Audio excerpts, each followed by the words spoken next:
St Mary's was the first of our large applications for EIB funding. We were somewhat breaking new ground on a regen within the debt finance environment. So one of the key drivers was to understand, did this financially work? One of the key learnings is actually that interworking, how we work as departments, how we communicate, how we get as much transparency of all the issues as quickly as possible. It's not simply us building new apartments, it's about a neighbourhood, it's about regenerating an area, and it's also a very important scheme for Tuath to be able to do, and to be able to demonstrate it can do, because I think there is scope for a lot more of these.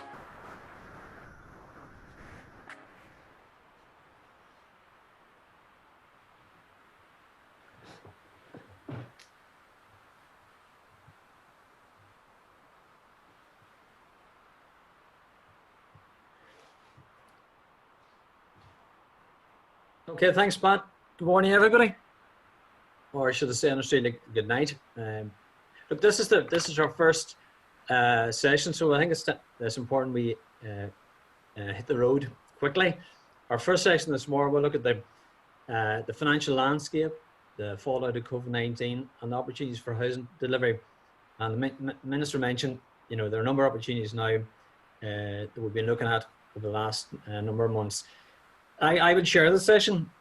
So really the format will be, there'll be three contributors, three different perspectives, one from the private sector from AIB, one from the HB sector through Sean O'Connor from Tuath, and one from the local authority sector, Margaret Geraghty from Fingal. So we'll have those initial inputs from those three contributions, and then after we'll have a sort of roundtable discussion, and any questions that people want to raise or comments. You've a Q&A format at the bottom of the toolbar at the page. If you want to put any questions in, we'll try and moderate those. So, so really, we'll start now with our first contributors from AIB. Just to let people know, over the 3 days, the format is, one day is probably more focused on finance. The second day, tomorrow, will be focused more on delivery and development. And the third day will be focused more on sustainability and regulation. So, so the sessions today, this afternoon, will go in more detail, some of the financial aspects. And there's two parallel sessions for people to, if they haven't registered, to register into. So, so look, I think we'll start now, get the ball rolling. And our first contribution is from AIB, our sponsor, and they're bringing a private sector, examination to the whole situation of the financial landscape and the fallout of COVID-19, as well as opportunities for housing delivery. So that all three contributions will be a bit different, but we have two speakers from the double act from AIB is Paul Kelly and Stuart Muldowney, who have different roles in AIB and have done a lot of work with the sector in different formats. So maybe Paul and Stuart, I'll allow you to start your contribution. And I don't know who's going to lead, is it Paul or Stuart, but anyway, I'll let you start, and then we'll go on to Sean and then to Margaret thereafter. Okay? Thanks very much, Donal. Paul Kelly here. So I lead out from the AIB side. And can I begin indeed by congratulating you and the team on getting this event on at all. I don't think any of us should take for granted that we are gathered over the next couple of days, and I know you've had a huge amount thrown at you. So congratulations to yourself and to Jill, Aideen Murray and the full team. It's great that we're all gathered for what is a very important event and at an important time. I'd also like to thank you for the opportunity for allowing AIB to sponsor the event once again. I know Pat spoke about us sticking with you. Believe me, the pleasure is all ours. We have a firm commitment to establishing sustainable communities, and social housing is a huge part of that. And it's a sector that we've been involved in for many years. I myself am on the development side, so we provide funding to developers who are providing turnkey units to both approved housing bodies and to local authorities. My colleague Stuart Muldowney, who's also on the panel, deals directly with approved housing bodies and indeed with the mortgage to rent sector. So we like to think that between the two of us we're covering today. It is also brilliant to see the number of people that are attending the conference. Donal, you mentioned to me yesterday that it's a record attendance for the conference, and that's fantastic to hear. And I think that is partly because it's a virtual event, which I think is a huge help, and it allows more people to become involved. So hopefully that will translate into a greater level of engagement and interaction, because as the old saying goes, none of us are as clever as all of us. So it is great that we're going to have that level of engagement, because there are great uncertainties, and that has been reflected indeed even in the last couple of days. So the kind of things I want to cover off are, I suppose, focus on three things: COVID and its impact specifically on development and social housing, and maybe then to explain in the context of that why AIB is still involved, and then to finish up with outlining how it is that we become involved and how we face the sector. So starting with COVID, and where else? I remember when we all left Wexford last year and we all waved goodbye. I don't think any of us could have foreseen what was going to be ahead in the next 12 months. And as a community, we've all come together and faced COVID. But I think soon enough, we're now going to have to face the impacts of COVID and what the effects of it are. And when we look at, say, housing and construction, I suppose looking at the short term, what is the impact on development programs? What's the impact on supply chains? When we look at the longer term effects, where are people going to want to live? In what kind of homes are they going to want to live? And if we look at the developer community, how will they react to the new reality, the new economic backdrop that's there? And whilst I think it's fair to say that we haven't seen too much of an impact to date, I think that's partly because we're still in the middle of it, and also because of the lead-in time with development. It takes a lot of time for that to be felt. But one thing I certainly do think will be felt, and was already referenced by the Minister, is that the delivery of Part 5 units over 2020 to 2022 will bear no resemblance to that was hoped for and wished for back in January this year. However, perhaps to balance that, the private developers may now have a further impetus to interact with the Tuath housing bodies and local authorities. And that is something that I think presents a great opportunity, and it's something that we're already seeing evidence of. What we've seen in recent years is a great build-up of the relationship between private developers, Tuath housing bodies, and local authorities, and that's really what we've been funding, and we're delighted to see how that's grown. But I think now there's a real opportunity to truly capitalise on that, and I won't be shy in saying that we want as AIB to play our part in that. The one trend I would also mention that we have witnessed in the last couple of months, and really speaks to the topic here about the financial landscape, is that a number of the alternative funders have either ceased to exist or they've severely pulled back their level of lending.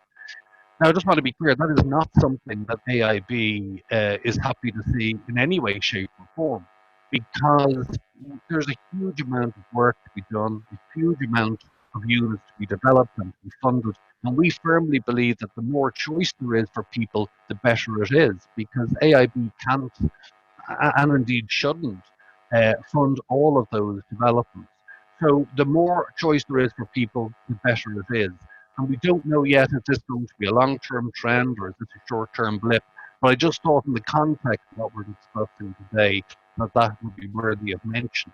So I suppose then you can ask the question, well, in that context, why is AIB not only willing to stay in this space, but indeed to extend our involvement further? And I suppose there's three basic reasons. And the first of those is really fundamental for us, because pre-COVID, during COVID, post-COVID, there is a housing crisis. And AIB wants to play its part in finding the solution to that. And of course, integral to that is the kind of the social housing aspect. And that mandate is very important to us. And linked to that mandate is our own geographic mandate. And that is that we want to be able to fund developments in every county in Ireland. The structure that we put in social housing enables us to do that. And the third reason I've mentioned is that yes, we can do good, but we can also do good by doing good business. So social housing allows us to mitigate the sales risk that we have. So how then do we set ourselves up to face the sector? Well, the first is that we have a specialist team. We have a team of 26 people. It includes engineers, it includes surveyors, it includes economists, and all we do all day is look at development funding, whether that's commercial or residential. And within that, my own team of 10 specialises in the social housing space. And so we like to think that we've built up a level of expertise, and we've certainly built up a very strong network, and we deal with many of the people and the organisations that are on this call today.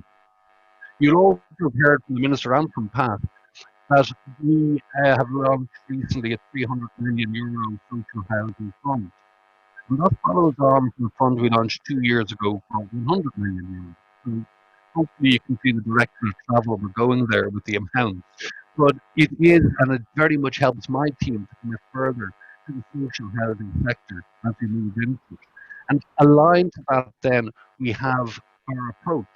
And our approach is that we provide 70% of the net value of the contract. So that allows a much higher level of gearing than normal. So typically, if you put that into loan to cost space, then you're looking at 80 to 85%. That would be in money. Furthermore, there's fewer construction constraints, and we don't have to insist on phasing of the contract things for the whole lot. And also, it allows us, as I referenced earlier on, be geographically agnostic, because this structure can happen right throughout the country. It doesn't matter where it is, we can provide the same structure of funding. And what this all allows us to do is focus our analysis on the development team.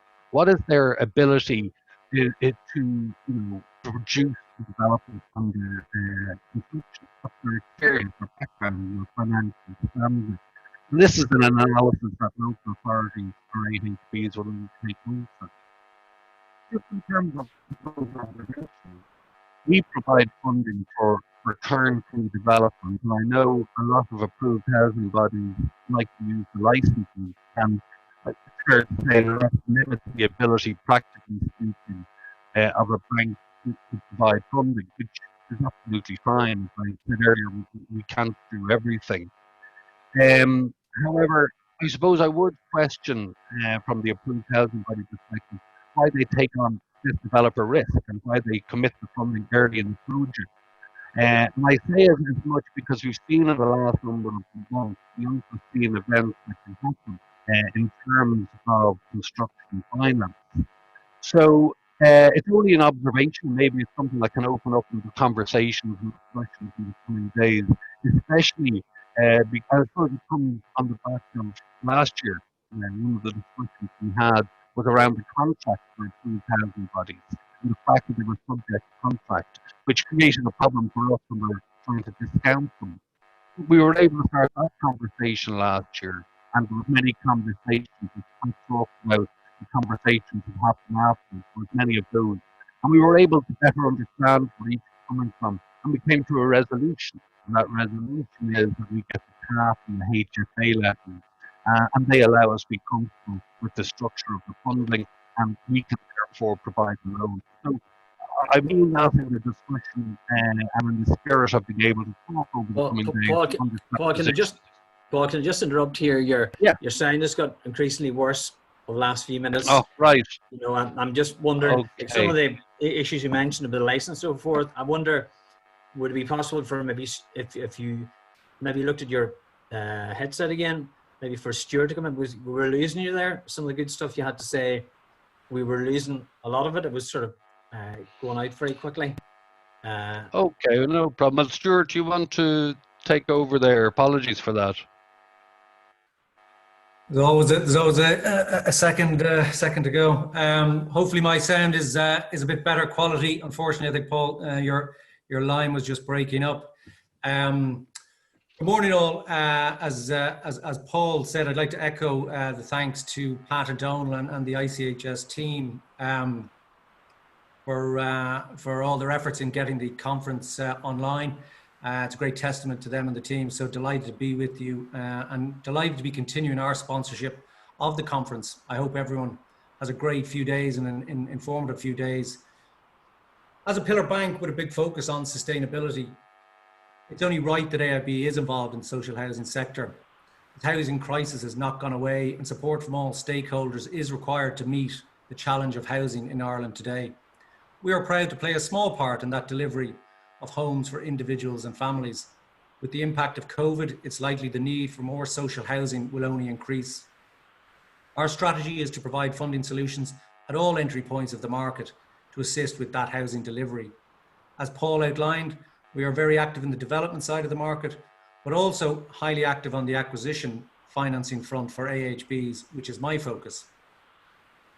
AIB has been active in the AHB social housing space for a number of years now, building up its expertise, setting up a dedicated sectoral team, and ensuring our lending policies are aligned to better meet the needs of the sector. And this includes long-term funding up to 25 years. And so we provide a full service relationship banking offering to our customers. All these measures have allowed us better meet and deliver for AHBs. And I'm proud to say we've established strong lending relationships with many of the larger Tier 2 and Tier 3 AHBs. But to borrow our strapline, it's not enough. We need and want to do more in the sector, and the announcement of our new 300 million social housing fund is testament to this ambition. And this will fund both developers and AHBs looking for additional finance. As mentioned, we believe we can provide competitive funding options for our customers. Given the long-term nature of the asset, we can provide funding solutions which match the term of the underlying lease agreement and loan to values up to 80%, which allows sculpting of CAF funding. We have sought to innovate by providing both short and long-term funding solutions for AHBs, which provides flexibility for acquisition strategies. We are also proud to support the two largest mortgage to rent providers in the country, ultimately supporting families who have encountered mortgage difficulties remain in their family homes. I would say at this point, we are certainly not looking to replace the HFA funding, nor could we, but we see ourselves along with other private funders as complementing the HFA or providing additional funding options for borrowers. For any growing or active market, it's critically important that market liquidity is available for borrowers to assist with strategic aims. We believe with further growth ambitions of AHBs, alternative sources of finance will be key in the months and years ahead. AIB wants to be part of that growth and is committed to the sector. COVID has obviously brought multiple challenges to all businesses and sectors. The social housing sector is no exception, with delays to developments resulting in delays to individuals and families getting keys to a new home. Tenants have had to cocoon and shield themselves. AHBs have had to adapt in terms of maintenance and CapEx works and tenant interactions. But from speaking with many of our customers, it is clear that the industry has responded to meet the challenges that COVID has brought, with innovation and enthusiasm to minimise the impact on tenants and families. What will be the longer term impact of COVID and the impact on funding and delivery is yet unknown. But given the scale of the housing shortage, it's critically important that support for the sector is maintained by all stakeholders. AIB has responded to the challenge of COVID by maintaining its support for our customers, both existing and new to bank. We are busier now than at any point over the last 12 months. We have transacted and completed on acquisitions right throughout COVID, obtaining new lending limits for customers and launching our new €300 million social housing fund. We recognise the urgent requirement for housing has not disappeared and have responded accordingly. While COVID has brought immediate challenges that we all must face, sustainability in the green agenda is an ongoing challenge that we as a society must continue to address. The sector is playing its part with delivery of A-rated and NZ homes, but sustainability is right at the heart of what will drive AIB into the future. And that includes our activities in the social housing space as part of a focus on economic and social inclusion. We were recently the first Irish bank to launch a 1 billion green bond. We now offer home buyers a green mortgage with a lower interest rate linked to higher BER ratings. In 2019, we launched a 5 billion climate action fund made available for climate related and green products over the next 5 years, from everything from electric vehicles to energy efficient social housing homes. So to sum up, We are proud of our work in the sector to date and the strong relationships we have developed with our customers. But again, lots done, but plenty more to do. Thank you. Thanks, Stuart. Thanks for that. There were a few points just at the end when Paul was speaking about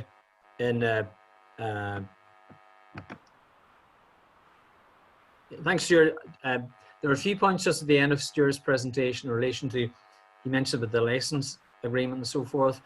I don't know if you wanted to cover that now, or we'll come back to it later on. I think a few people probably missed that part. The early part we got in terms of the impact of COVID, the €300 fund as well, which AIB have placed there, that was there, and obviously the commitment now by AIB to the social housing sector. I think it was a bit at the end in relation to the, Paul mentioned taking on the risks through a license agreement. Maybe, do you want to cover that, or do you want to come back later on? Just, it's up to yourself. Yeah, we'll come back to that later on. I think Paul is the best place to cover that off in terms of the development funding. He's at the forefront of funding both developers, but there's obviously an area where the AHB is taking on maybe some of the development risk, and Paul, I think, will be very keen to chat through in terms of what AIB can offer and assist on that front, maybe to mitigate some of those risks in providing funding. Okay, well, hopefully Paul will be a bit more audible next time around. But our next speaker now is perspective from the sector. Sean O'Connor, CEO of Tuath Housing Association, who's been probably the fastest growing AHB in the last 2 or 3 years in terms of new delivery and new types of innovation.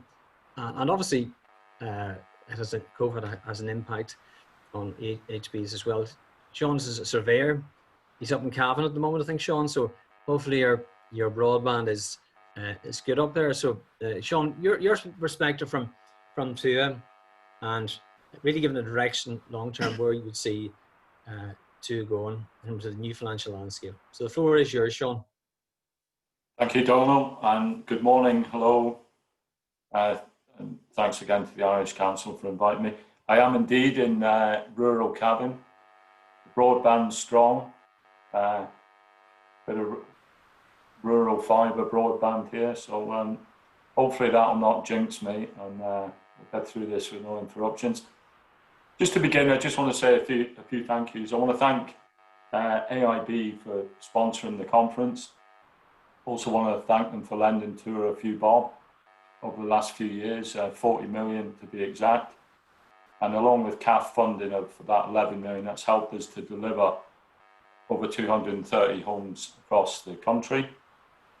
And I was also the housing director that AIB financially supported Tuath's Family Fun Day last summer at Tato Park in Trabolgan, when we had over 1,000 kids and their parents enjoying the day. It was a fabulous community event. And lastly, just to congratulate AIB on the launch of that 300 million fund, social housing, so well done on that. Just before I start into my presentation, I'm getting me thanks up front. I just want to thank Margaret, Geraghty and Fingal County Council, and Margaret's on the panel here. Fingal and Margaret are very strong supporters of the sector and social housing generally, so I just want to say well done and thank you for that. So, I am going to share a presentation with you. We all like a few pictures, don't we? Let's get this thing opened up properly. Okay, so hopefully everyone can see that.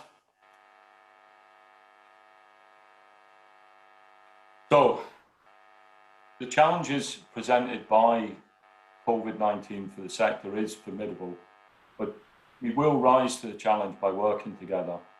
The one thing that COVID has underlined for me personally, and probably for most of you, is the vital importance of home.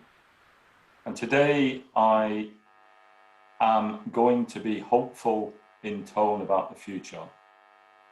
And I want to talk about the 3 R's: resilience, and how the sector, councils, state agencies, the department, the housing agency, regulation office, as well as lenders, developers and builders have been really quite magnificent in their response.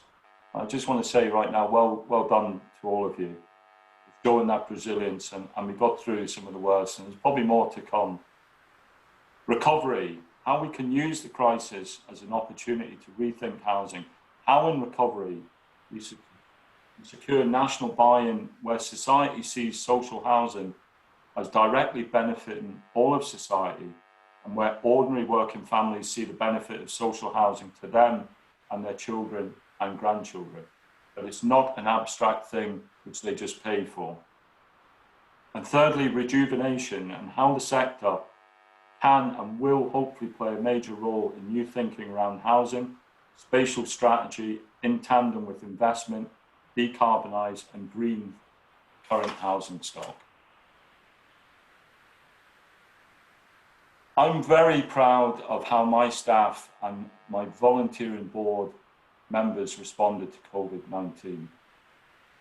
We collaborated very effectively with all other stakeholders. No doubt you're all equally proud of how your colleagues responded and performed. You should be, you kept going, and you kept delivering new homes and delivering services to our customers. My message to you throughout this will be to keep going. There's just an image here of some Tuath staff utilising our cloud-based IT and soft phone systems to keep going. I want to say at this point as well, the health and safety of tenants and staff has been paramount in this crisis so far, and it will remain front and centre for Tuath, and I'm sure for every one of you on this conference today. Just make clear at this point, I'm glad Donal said it, and I can just reiterate, I'm not an accountant, so any tricky financial questions I can deflect because I'm a surveyor. Anyhow, I feel like an accountant sometimes. Tuath's financial position has not deteriorated due to COVID. Our cash flow is extremely stable. Financial strength remains a core business strategy for Tuath. Arrears remain within a narrow band of I put the wrong slide on, apologies, between 2 to 2.5%, and rent collection year to date is rock solid at over 100%. Who says social housing tenants don't pay their rent? It's not our experience, and I understand from talking to other CEOs, it's not their experience either. Other AHBs as well are maintaining high collection rates. Well done to everyone on that, and fair play to our tenants for playing their part and paying their rent. Historically low interest rates have been a key enabler to Tuath's strength, and it's come about through investment in new housing, with 223 million spent on building and property acquisition last year alone. This expansion delivered solid financial results for Tuath, and it's not just last year, it's been year on year over the last 5, 6, 7 years. It's led to improved long-term financiability and sustainability, with 64% of our income coming from state-backed P&A. You can see a graphic there just showing some key metrics on the finances. And looking ahead, we're mindful of the financial implications COVID could have and probably will have on the housing sector and the economy generally in assessing, managing and mitigating risk. Tuath has run various pandemic scenario stress tests based on the possible trajectories of the pandemic and its effect on the economy, and our business plan over the period ending December 2024. The letters on the screen just represent some of the thinking amongst economists about what the pandemic might look like in terms of a recovery. So a V recovery is now gone, which was a sharp decline and a quick rebound. I think everyone agrees that's not happened now. A U recovery is looking highly unlikely now as well, where it's a steep decline and a gentle rise. A W is probably looking quite likely over the next few years, where we may have periods of ups and downs of economic activity. The worst case scenario is an L-shaped recovery, where basically we drop and we bump along the bottom. And what I'm pleased to say is that all stress test scenarios around pandemics, whilst they've negatively impacted Tuath's business, none of them break it. None of them break the business. And interestingly, all ratios, and again I stress, I'm not an accountant, but all ratios, EBITDA margin, interest cover, debt service cover ratio, and liquidity improve when we do more. When we deliver our pipeline as per the business plan, or even if we exceed the pipeline as per the business plan, no matter how significantly. But one ratio worsens when we do more, and that's gearing. It's the only one which worsens. But when we do less homes, if we turn the scenario around and we forecast doing less than the business plan, all the ratios except for gearing deteriorate. So in simple terms, Tuath is financially strengthened by delivering on our core mission and vision, which is to provide high quality, secure homes that people can afford. Just want to say as well, it's testament to the fact that the department have designed such an effective and efficient funding system that is clearly fit for purpose. Providing no new obstacles to sectoral growth materialise, or there are no inherent or latent drags to materialise on development and delivery, which could possibly surface via statutory financial standards, the sector should thrive. And I believe that's what everyone wants. And I was particularly heartened there by the Minister's encouragement for the sector to scale up. And Tuath, for one, will not be found wanting. I'm sure there's many more in the sector who will scale up. So just on the theme of resilience, as a sector, we've shown resilience, but we must maintain resilience. One way to achieve that resilience is to diversify the balance sheet and the income base of associations. We have an informal 50-50 approach to growth, with the aim of 50% of growth deriving from non-debt funded activities. That's to minimise our borrowing, but we're not afraid to borrow, not in this system. That's leasing, that's social management work. I also think as part of this, pension funding will have a big role to play in the future, which will be non-debt funded in the form we see it. The PPP initiative on the screen here is another example which provides different income streams for Tuath. And Oakley already have one under the belt. Ours will be delivered, bringing 465 new homes into management in 2021. That is being delivered through Talk, which is an international partnership. And we are deriving income through an equity stake investment, through a return on that, and mainly through a unitary charge income from the NDFA, NTMA over a 25-year.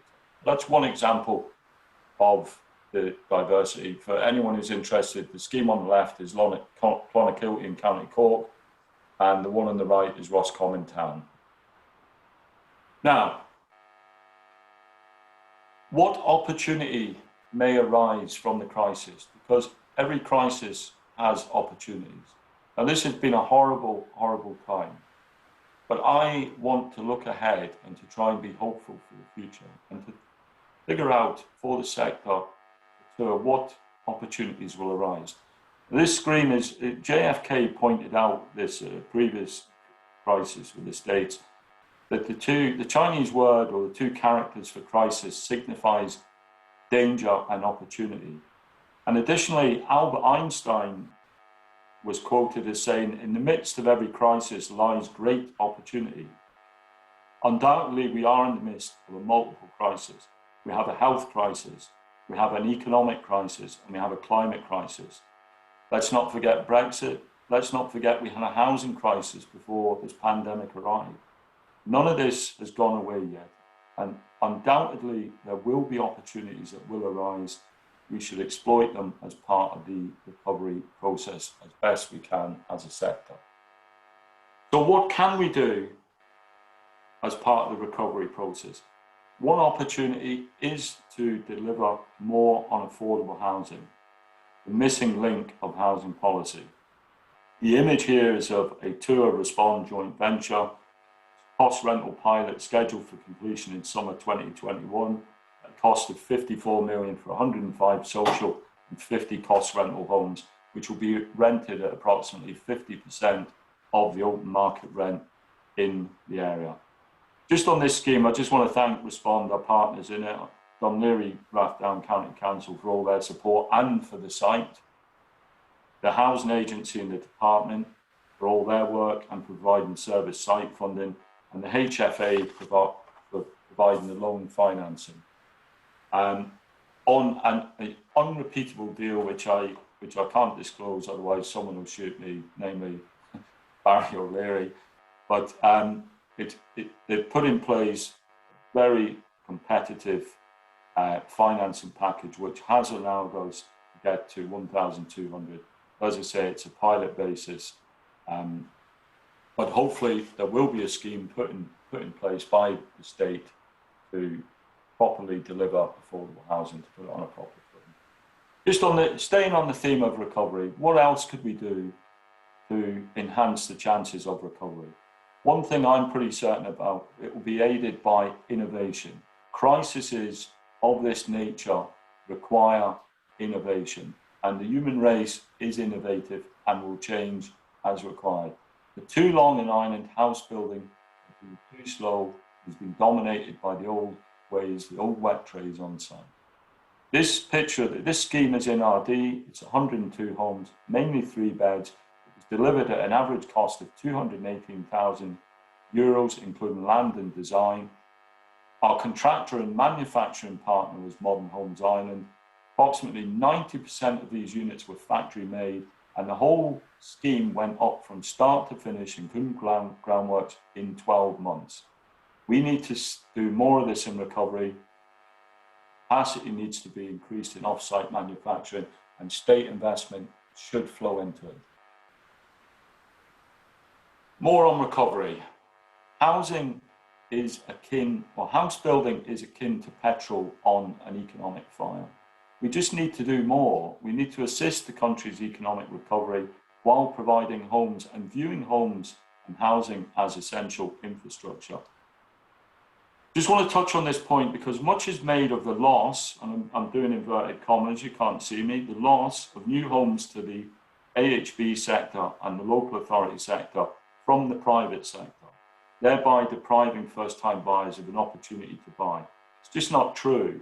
The vast majority of turnkey schemes Tuath and other associations are involved with would never have started without a bulk buyer being in place.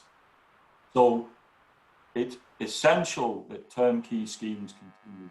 I want to applaud the department on the accelerated CAF scheme, which has greatly enhanced the opportunity of doing this, particularly for small and medium builders who need that cash flow. Just want to comment on this photo because this photo is interesting. The woman on the left is a trainee nurse who's well advanced into her studies, mother of 2, and she was getting her keys to a house in June in Boris Meadows in Portlaoise from our chairman, Dara O'Sullivan, who's pictured holding the tree. And it was a happy coincidence that she was a nurse. You know, there's 36 houses there, and she was the first to get the keys and agreed to do this. And I just think we need to do more to help people like this who have worked throughout the pandemic, shop workers, bin men, you name it, there's a whole squad of them who are locked out of housing. They can't afford private housing, they can't afford to buy, and they can't get on a social wait list. And they are our everyday heroes, and they've kept us going, and we need to do more to help them. And I'm very proud that we did this, and it was a very happy coincidence. Following on from the recovery phase, I want to talk about rejuvenation. I'm nearly finished now. What do I mean by that? I mean about green investment in the economy, more economic stimulus. And via, how do we do this? We decarbonise our existing housing stock. The 3 schemes I just have on screen here, an interesting evolution process here of energy efficiency. The top left scheme is Honey Park, where we have 82 homes. Mix of homes, some we own through CAS funding, some we manage through social management, unsold affordables. We have a 30-year management contract with Donal on some of the social housing. All in all, been a very creative scheme. But the common denominator in these 3 schemes are all Cosgraves. And fair play to Cosgraves, it demonstrates the evolution of their energy efficiency.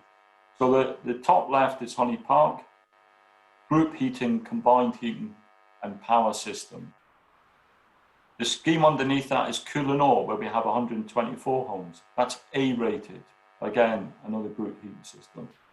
And the last scheme on the right, we're very proud to take that on board this year in June, is in Pappin Grove in Margaret Geraghty's Fingal. And that there are 35 homes there, and they are NZEB, which is nearly zero energy building. And that's the way we need to go. And all these schemes are winners of sustainability awards. And we're very proud to be associated with Cosgraves and to have done these schemes. With our own stock, we are now applying for grant funding from the Sustainable Energy Authority Ireland. We are hopeful one of our first big jobs to renovate 50 units and at the cost of about 900,000 with a 450,000 grant. Hopefully we'll get it. And if we can get that, we'll get those units from E1 to B2.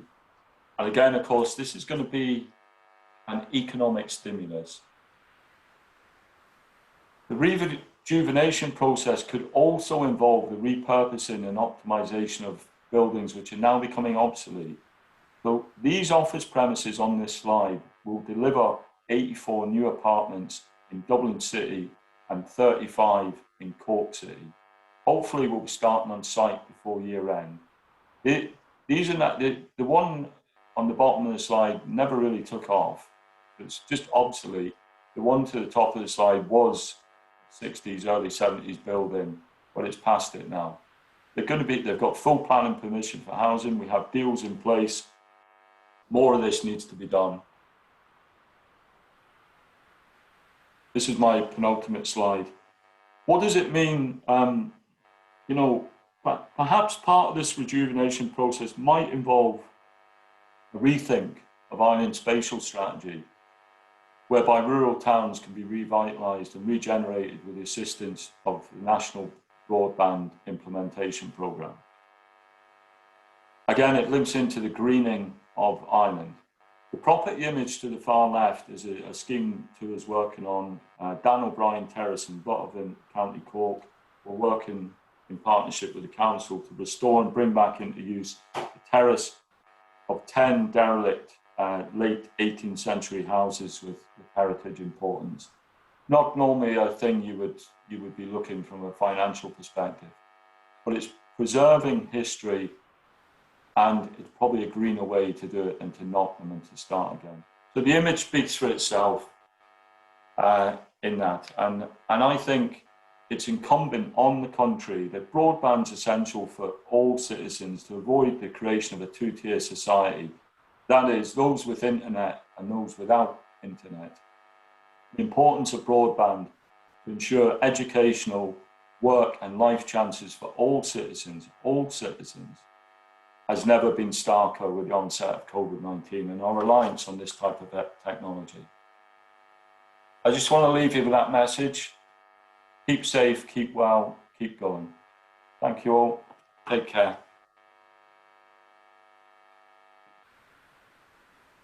Thanks very much, Sean.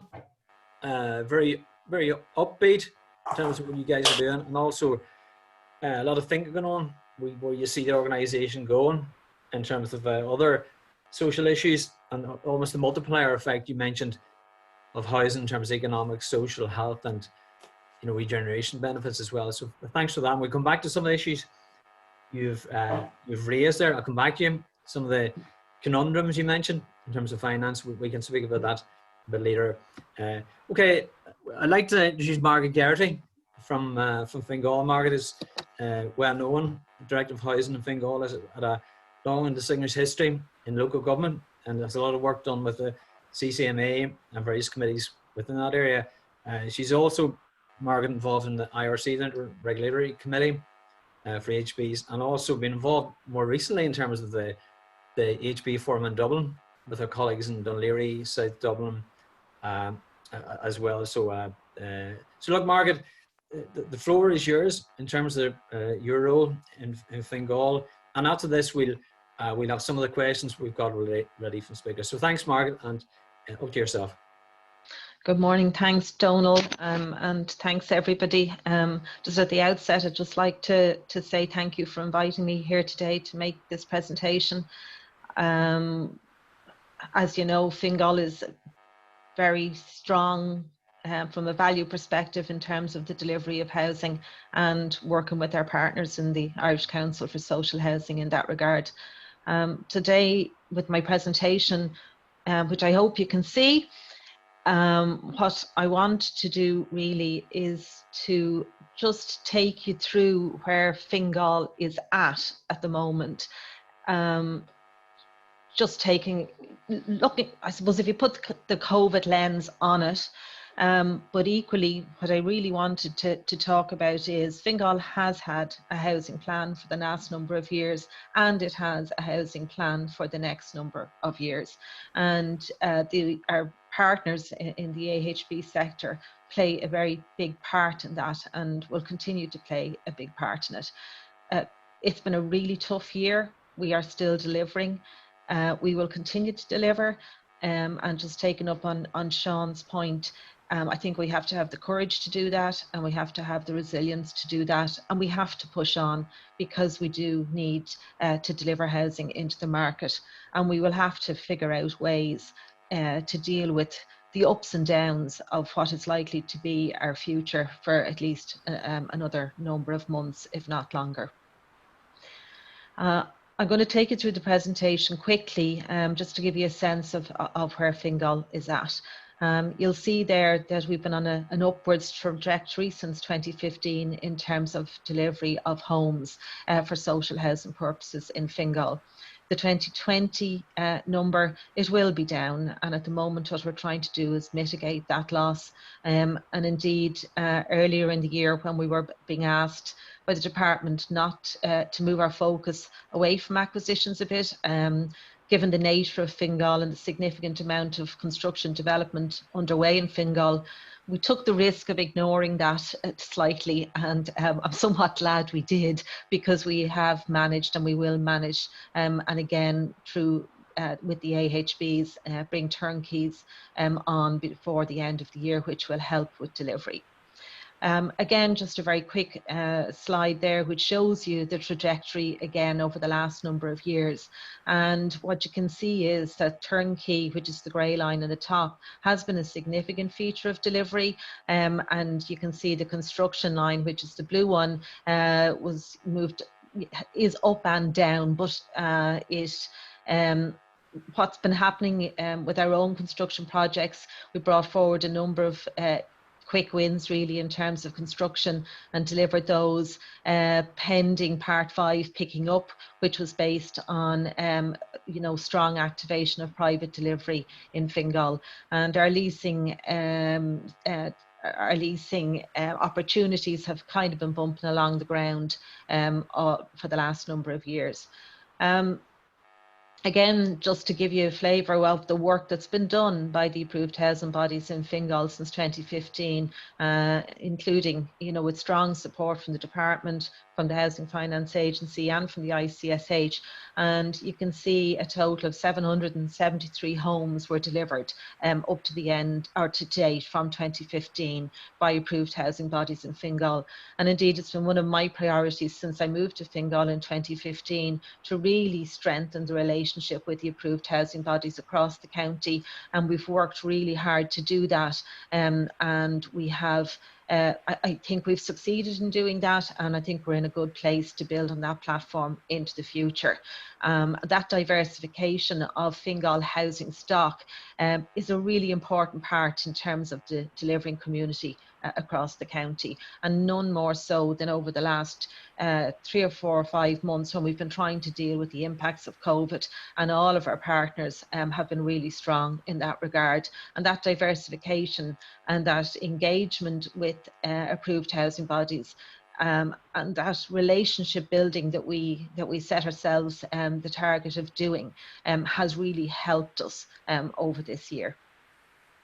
What's been happening over the last couple of months, very quickly, the change in face of delivery for Fingal is that we've moved to a situation where we've entire developments been offered to us under leasing and turnkey and a blend of both. And it goes back to some of what the AIB presentation entailed when Stuart and Paul were talking about you know, some of the funding impacts of COVID. And we've certainly seen that, and we've seen where developments appear to have funding for the PRS sector, and some of that falling away. And that has been our opportunity, and I think that will continue to be an opportunity for ourselves across the local authority system and across the AHB system as well, in that we are seeing opportunities arising for us under leasing particularly that weren't there earlier in the year. And we are happy to be able to say that that will deliver over the next 2 to 3 years in terms of development. And we've worked very hard with, just go back there, we've worked very hard with the Housing Agency to support agreeing a number of significant leasing proposals. So again, just in line with that, across the construction sector, again, we have seen a real increase in activity from contractors who are interested primarily in working with approved housing bodies, but also working with us in Fingal Housing Department ourselves on turnkey developments. And again, that is something that we will be continuing to try to leverage over the next number of years. Some of the big challenges which have been exacerbated by COVID and will likely to be exacerbated for some time yet is that, you know, we have larger land banks, and our plan has been over the last number of years, we had 29 active housing construction sites with 16 of those completed. And that was done in the way we did that in a way that would allow us in the background to be doing the considerable work that's needed to bring forward larger land banks whilst delivering at the same time, so that our focus will be shifting to those larger land banks over the next number of years. It's a real challenge for us to identify and purchase appropriate land across the county, and I know our AHB partners will articulate the same frustration. It's a real challenge. It's absolutely critical that we deliver affordable homes. And back to Sean's example of the trainee nurse and trying to access housing, if we are about delivering stable and effective communities, we have to deliver affordable as well as social housing solutions across Fingal. And I suppose the interesting thing about we're trying to change the language now towards a delivery of social and affordable homes, and that's our housing plan. But you know, it's the same land banks that we have, and it's the same resources that we have, and they are challenges for the future that we're going to have to address. I just wanted to give you a sense of the overall state investment in social housing in the county. And I suppose we all talk in terms of the SHIP and SHEP and CAS and CAF and all of those things. But what we don't always do is actually sit down and look at the overall state investment, be it through housing, be it through parks, be it through roads and infrastructure or otherwise. And if you look at our 3-year capital programme for the next number of years and where we're at, we're talking about €500 million in state investment in housing delivery across Fingal. And that is a massive amount of money and an enormous amount of projects that have to be delivered, and have to be delivered in a fashion that will deliver the sustainable communities that we're after. To deliver affordability into the system, we couldn't do it without the service sites funding. We need to develop state-owned and public-owned land that we have. The Minister would know that we've been lobbying very hard for Part 5 to include both social and affordable, and I'm hopeful that that will happen.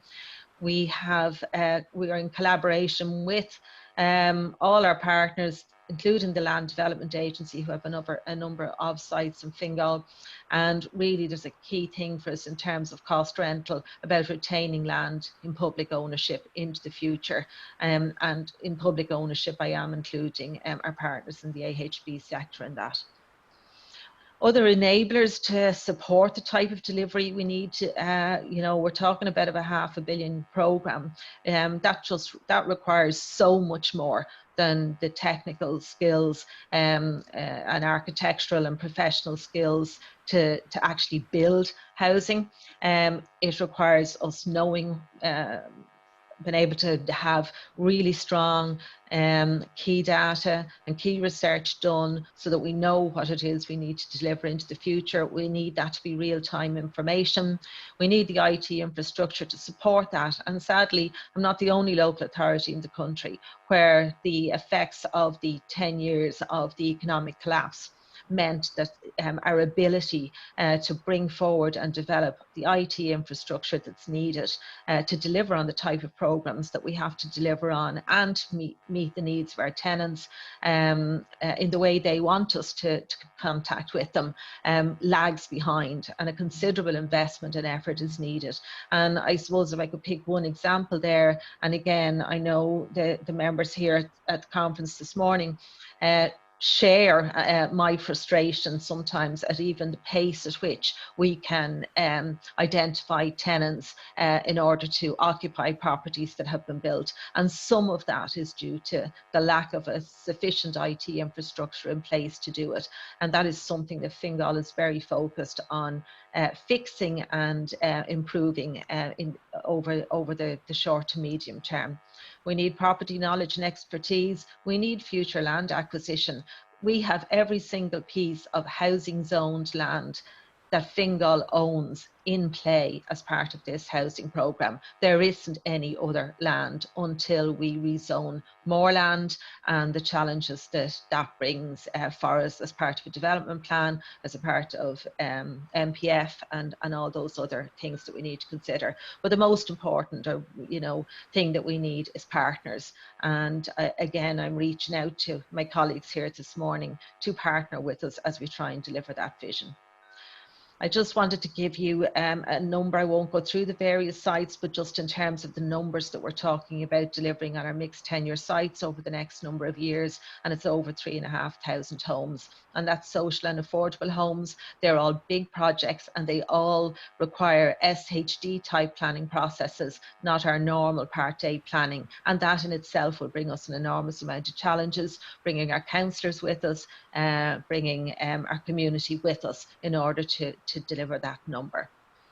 I just very quickly want to show you Church Fields. I'm conscious I don't want to take up too much time, but this is a flagship project for us in Dublin 15, brownfield site, rezoned as part of our last development plan.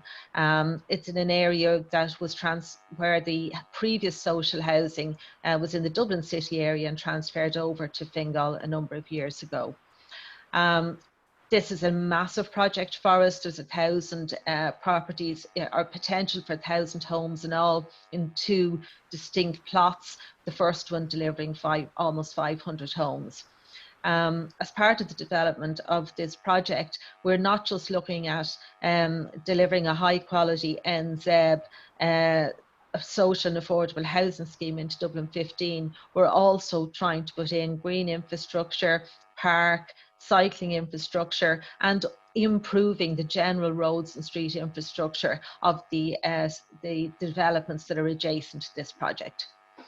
The phasing map is significant. You can see the various phases there, and you can actually see very clearly how much development there is already in that area, and the importance of leveraging this scheme to give a general uplift to the area, as well as the additional housing that's needed.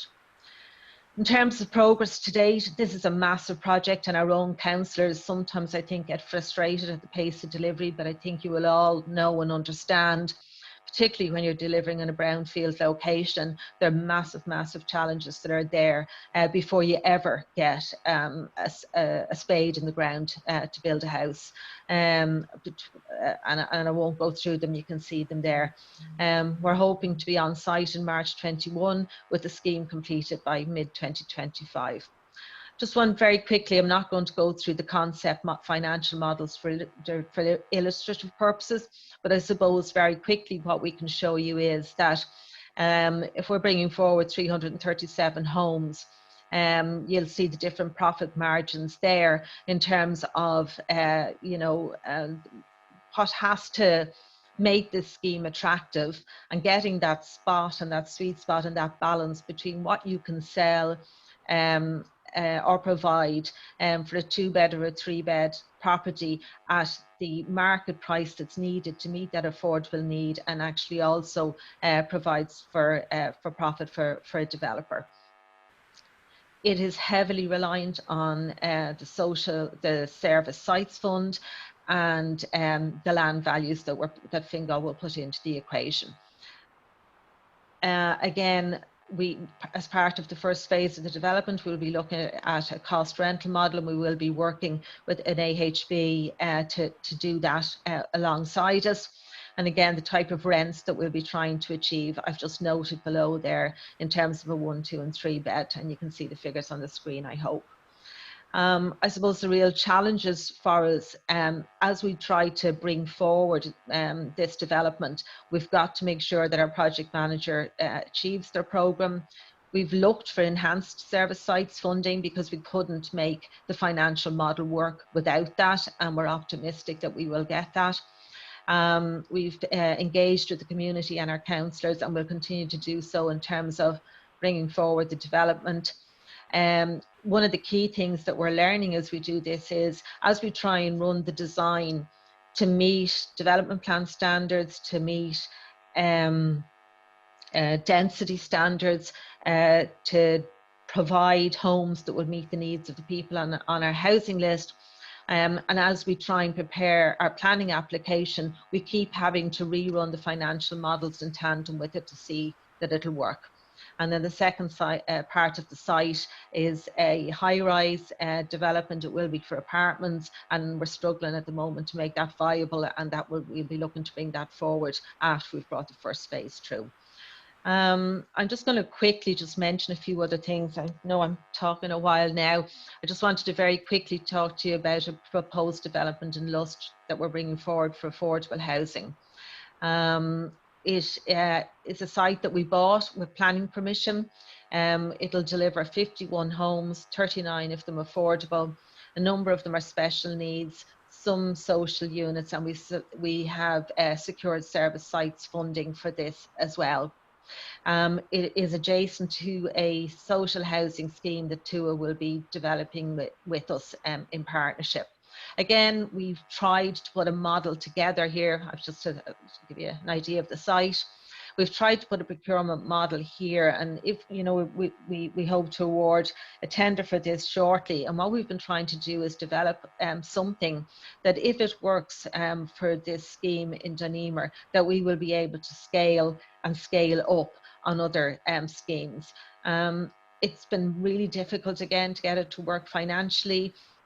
We think we've managed to do that, strongly supported by service sites funding. Some of the challenges that we will have to deliver do come down to bring our councillors with us. Site has to be disposed of, and that's a reserved function, and that's been a challenge for some local authorities. But we're hopeful that our own councillors will come with us on this project, because it's so important, and it's really important to get our first affordable scheme off the ground. Some of the risks that have been discussed, really, we're still without an affordable housing scheme, and we hope to have that soon. We're looking to pilot an affordable scheme in the interim so that we can get going. We have to work with our councillors on the scheme. We have to watch for the property market, and again, this is back to the COVID piece.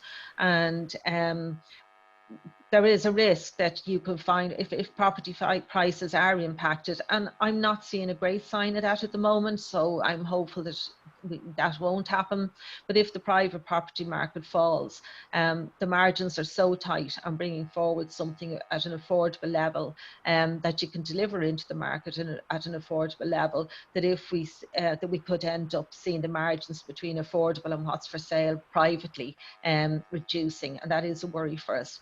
And we have to manage the message. And one of the key things, and I just want to leave you with this thought, and it is around the affordable piece primarily.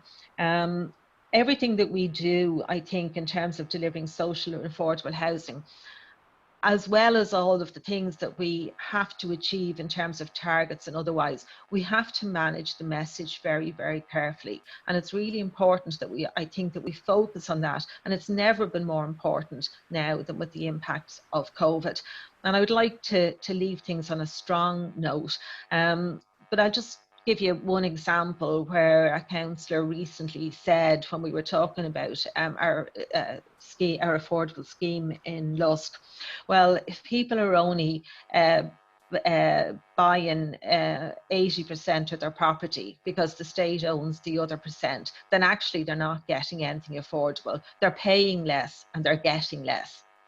And I suppose it's really essential that we manage our message and present what we're trying to do from a social and affordable housing perspective in a way that our community understands and in a way that our councillors understand. And in that specific comment, I think what the councillor hadn't understood clearly was the person who was buying the affordable house was buying their home, and their home would be their home for as long as they wanted it to be in the future. The state investment in that home to make it affordable would be realised at a point in time in the future if the property is sold, but there is no question that the person is buying 80% of their home. They're not, they're buying 100%. And I think that message is equally true for social, and it would be equally true for cost rental. And I, for one, I'm very happy to continue to work with Irish Council for Social Housing and with the approved housing bodies. We've an enormous amount to do in Fingal, and we've an enormous amount to do across the country. And I really would welcome your ongoing support, and I expect to see many of you engaged in those big schemes that I have mentioned to support us in delivering them over the next number of years. Thanks. Thanks, Margaret. Thanks very much for that. Obviously, managing stakeholders is a key part of your role, as well as delivery as well. And obviously in this sector, you've reached out a lot over the years to HBs, and that's why there's so much activity in Fingal. We have a few questions now that have come in. Probably I'll put some of them together, and then also maybe Paul can come back in. There was a few points that Paul made. It broke up at the end. And maybe on there's a first question coming in. They're linked together. They're linked to classification. There's a question that has been raised to Stuart. I don't know, Jim O'Leary, do you want to go live on this one for a question? Can we put Jim O'Leary live to put this question to Stuart? I've seen the question anyway, so I'm happy to. Okay, go. I'm happy to come back on it. My understanding in terms of the classification is it's more around control as opposed to just purely HFA funding.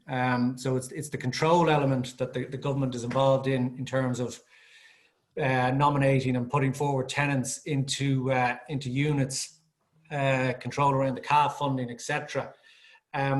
So I don't think it's just the HFA funding that is leading to the classification, but Sean would probably have a sense of that. But in terms of AIB support, I think that's a separate point. You know, as I mentioned in my speech, AIB is not the HFA. You know, we're not going to be the HFA. You know, the HFA is the dominant and primary funder to the sector, and I'm sure will continue to do so. And it's you know, it's very much needed within the sector. AIB sees itself as complementing that funding, providing an alternative source for AHBs that wish to borrow to fund acquisition strategies. Okay, the question was, has AIB put a limit on its appetite to lend and support the sector over the long term? Well, I think actually, I'm online now. If that's okay, if I could maybe articulate the question as well. I think the question of the borrowing for AHBs being classified as government debt comes into focus with the pressure on the exchequer as a result of COVID. And one of the big considerations that was made in the CFO's determination was the reliance of the AHB sector on HFA. They did accept the controls and all of that were there, but because the majority of funding, for good reasons as well in the past, had come from the HFA, was one of the reasons why it fell on this side of inclusion. So AHBs, I think, are committed to trying to address this as best they can by diversifying their funding base. But before doing so to the alternative funders, I think it's trying to be sure that they're there for the long road. I think that was really the question. Mm. Well, I think the announcement of our fund there last week by our chief executive, Colin Hunt, with the minister, the 300 million social housing fund, and our activity to date, I think that demonstrates our continued support for the sector in terms of putting a number on it. The bank has a broad-based portfolio in terms of lending into particular sectors. So at this point in time, there isn't a number that I can put on that, but I would point to the support that we've demonstrated to date, the launch of the social housing fund, and the activity that we've transacted right throughout COVID has not diminished or impacted our support for the sector. So we very much see it as a growth sector for the bank. There's a link question here from that. I think it's from Carby Housing Association, Wholesale Spina. In relation to the new fund, the 300 million, will this loan funding be available to Tier 2 based associations, or is it more geared towards Tier 3? And bear in mind that some of the Tier 2s have reasonably long-term repayments periods. So is it for primarily Tier 3s, or is it for access to Tier 2 as well? We predominantly, in terms of the AHB sector, it's predominantly tier 3 that we've operated in. We do transact with the larger tier 2s or the tier 2s that are looking like they're going to enter into Tier 3. But I think in terms of any lending facility, it's judged on its merits. So I will deal with the kind of larger, more kind of corporate style facilities, which the larger Tier 3s lend themselves to. But right across the country, there's obviously business centres that will be looking at maybe the smaller AHBs and will assess based on the merits of the particular AHB in question, and the proposal in question. Okay, just as a link point, Greg Campbell asked the question to Sean and to Margaret about the implications they see of classification of the Tier 3 bodies as public bodies. Sean, do you want to make a comment, or Margaret? I know there's work being done. The department have a group set up over the last number of months with the sector, with the department, and I think Department of Finance as well. So work has been done to try and examine reversal of that. Sean, do you want to make any comment? Yeah, I mean, look, not particularly specifically, because it's a very dry accountancy type subject, and but anyhow, look, the classification of AHBs as public bodies was not entirely helpful to the sector, nor to Island Inc. And in truth, it was a big disappointment at the time, especially when we look across the water to our nearest neighbour and to Europe, and how our European friends managed to keep their housing associations off the state's balance sheet. So it's complicated stuff, but I would be confident and hopeful that the state will use its power and its endeavours to successfully find a path through this and to navigate a way through to enable the reclassification of the sector back off balance sheet. But I've no detail for you. Okay, as I said, the work's still been ongoing at the department. Margaret, from your point of view, being classified as a part of the local government subsector, that doesn't diminish your engagement with HBs, but you're still very engaged with HBs even since the reclassification in 2017. Yes, Donal. To be honest, I suppose it didn't have a major impact really in terms of the ongoing relationship with AHBs, and we've continued to deliver. But yeah, just echoing Sean's point there, there was a an acceptance or an acknowledgement on the local authority side that this is something that we need to, hopefully will be dealt with by government and the department over time. I suppose the impact that it'll have over the long term is probably a greater worry than the impact that it's having now in the short term. And that's a bit of an unknown for us. We had done a lot of work in 2016, 2017, looking at ways of developing with approved housing bodies and with coming up with SPV models that wouldn't be on the balance sheet, in the hope that, you know, we might be able to get make some progress in that regard. That didn't progress, and I suppose that was a disappointment for us, but hopefully it's something that will begin to progress again in the future. Okay, thanks, Margaret. And just, we're trying to wrap up here with 12:15, and if the speakers could think about for the last question in a few minutes' time, what do you see as the obstacles? What obstacles you think could be overcome to deliver even more? And that's both for AIB, Sean, and Margaret. Just allow you time to think on that. And then before that, maybe if Paul, if you're online, there's a few interesting things you had mentioned in relation to the offering and so forth. So if Paul's still there, do you want to conclude that, Paul? I think I am. Can you hear me, Donal? I am. Got you. Yeah, better. Good. That's great. Well, my mother always said I had a face for radio, so I might be better off without the video. But and apologies for the technology. I had to laugh when Sean was talking about how, you know, society will be differentiated by those with broadband and those that don't. So I certainly felt that this morning. So apologies to all. And just on the fund thing, because I know there was a couple of questions on that and AIB's appetite. The one point, and I don't know if I'd completely cut out by this stage or not, the one point I would make is that, you know, our fund 2 years ago was 100 million. This is now taken that over, and this is a further 300 million. So I think the direction of travel in terms of AIB's appetite is quite clear. In terms of the offering for the developers, yeah, we try to give a higher level of funding to them. So it's 70% of the net value of the contract. We limit the number of development restrictions so that it can build without phases. And we can offer this right throughout the country. So it doesn't matter what geography you're in, what county you're in, what town, village you're in, because we're discounting the contract. So we do think that that offer is quite a compelling offering to developers, and that they're then able to transact with the AHB and local authorities. Okay. And Paul, you mentioned just on some of the mechanics of it was 80% of loan to value, was that?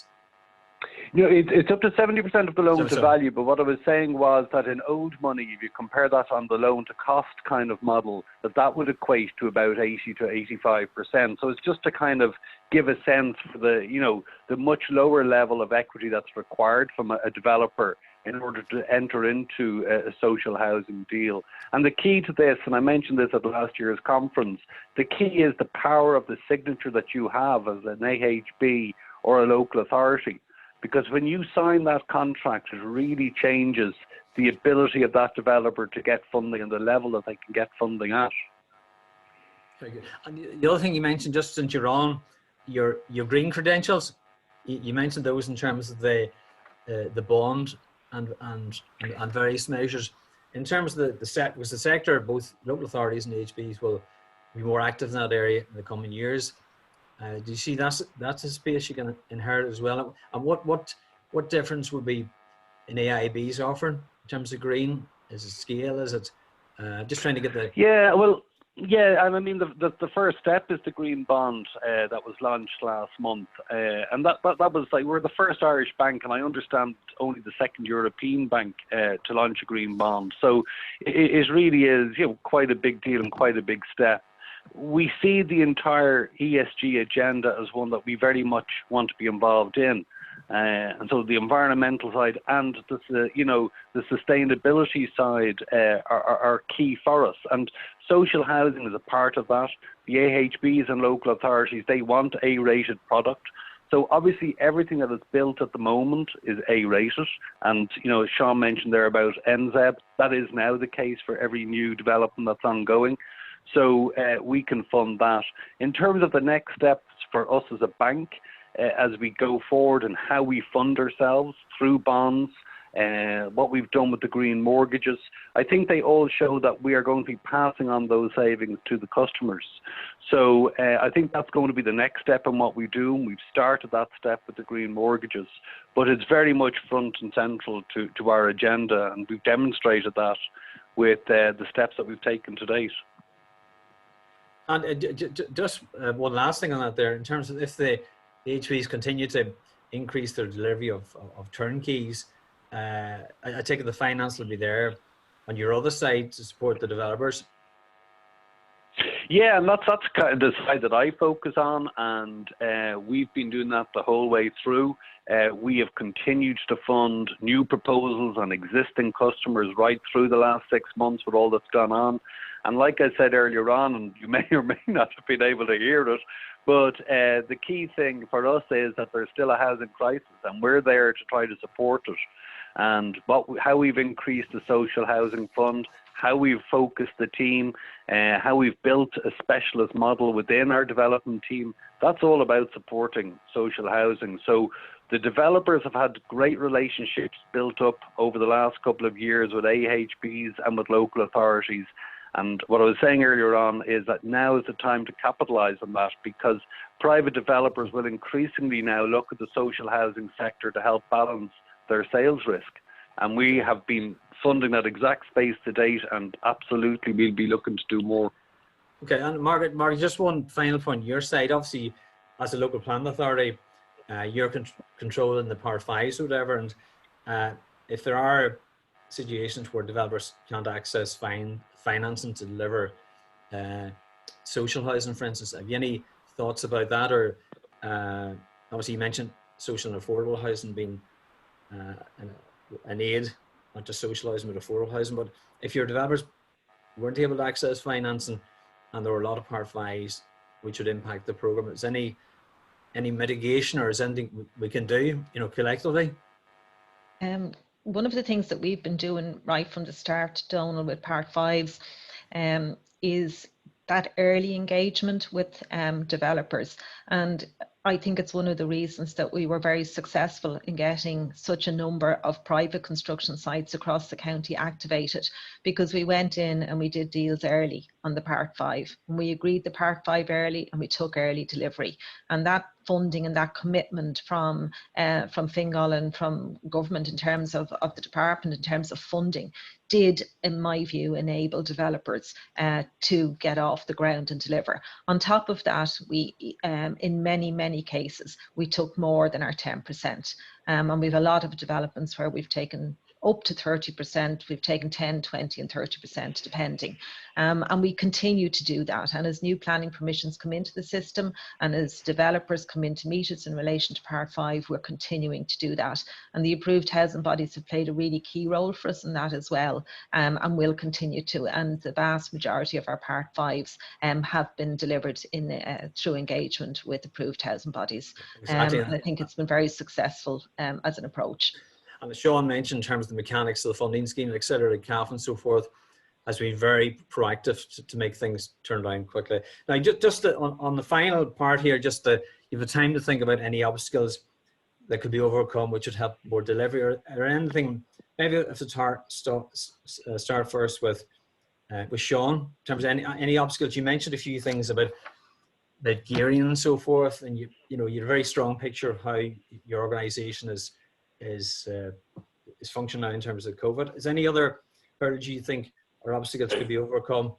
Okay, thank you, Donal. I mean, look, obstacles, we're at the mercy of the market to some extent. You can't control market forces.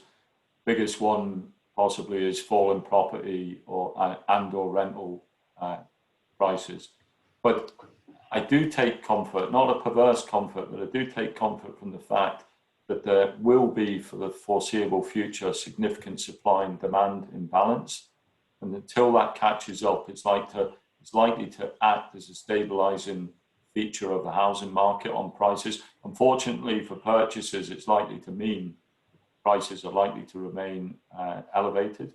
But in saying all that, and I did say earlier, we do have an effective and efficient funding system in place. I would encourage all sister housing associations who can to use it fully, because by using it fully, it will lead to improved financial sustainability in our view anyhow. And as mentioned earlier, staying on the obstacle front, providing no new obstacles to delivery materialise and/or any inherent or latent drags on delivery surface from the existing and pending statutory regime, the sector should remain financially viable and sustainable for the long term. And I commend the department actually, much as I've done a bit of crowing about it in the past, the system works. And don't tinker with it too much. And I'm hopeful associations will be able to play a bigger role than they have been last year, which was very significant. So, thank you. Thanks, Sean. Very clear message to the Minister and policymakers from that point of view. Stuart and Paul, any obstacle you think could be overcome, which would help? I think from a financing point of view, and it's probably not something for immediate, but I know it's been mentioned. Margaret mentioned the use of SPVs, and we're aware that Oakley has used an SPV structure. It's not something that AIB has gone down the route of in our dealings to date. But I think as the industry grows and the ambition grows and the delivery ambitions grow, that requires increased funding and increased gearing. So the SPV structure, which would be commonplace across other forms of real estate financing, may come into the foreground, just to provide that kind of bankruptcy remote vehicle to allow further funding, and ultimately it probably would. So that's probably just something as the industry evolves. Okay, thanks, Stuart. Paul, you've nothing more, no? Yeah, just on the development side, I think it's going to be, and it's been touched on there by Sean, I think it's about being able to deliver sufficient number of units in the next couple of years. They're not going to come directly from Part 5 in the same numbers as was hoped for in the past.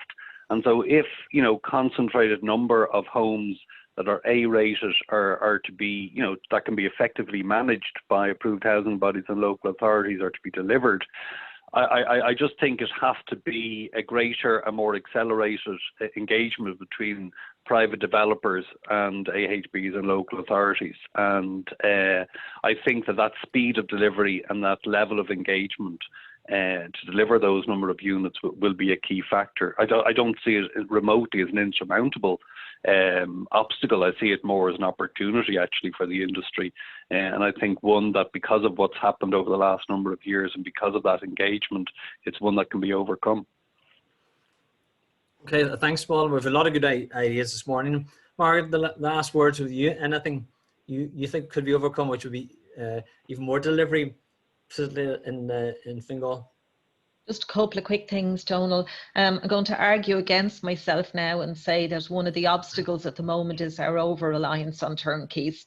So I think we just need to name that as an issue, and I tried to show you the size of our building programme to demonstrate that, and that we now really do need to focus our efforts and our resources in terms of meeting the government's objective, which is about building social housing and getting construction of social housing projects underway at scale. And that's certainly reliance on turnkeys may very well be an obstacle to that. The other thing that is very important, I think, will be some funding for local authorities to be able to purchase land.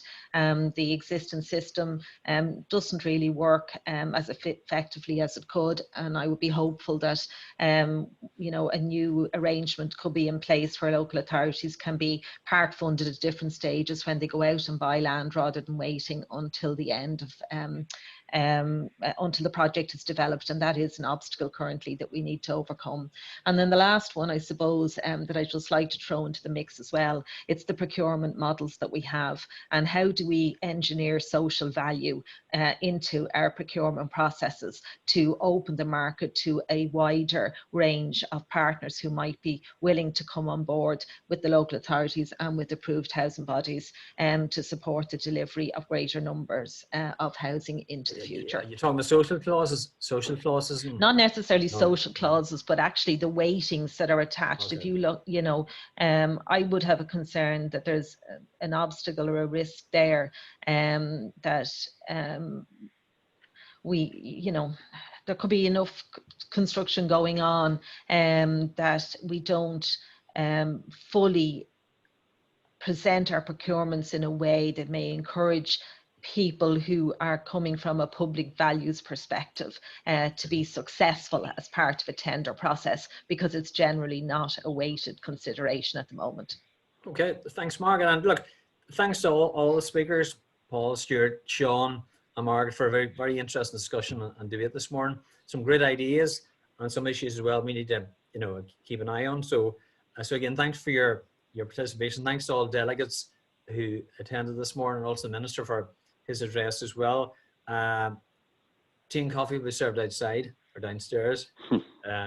Unfortunately, that's not the case, but we look forward to the next sessions in the afternoon. We have 2 sessions beginning at 2 o'clock, so allow people to get a break and come back if you are doing so. So again, thanks to everyone, and I think we should give all the speakers a bit of a hand for coming on today and you know, speaking with us. Okay, all the best. Thanks, you don't. Thank you, Bye-bye. Donal. Thank you. Thanks very much. Bye. Bye now. Bye-bye. Good luck, everyone.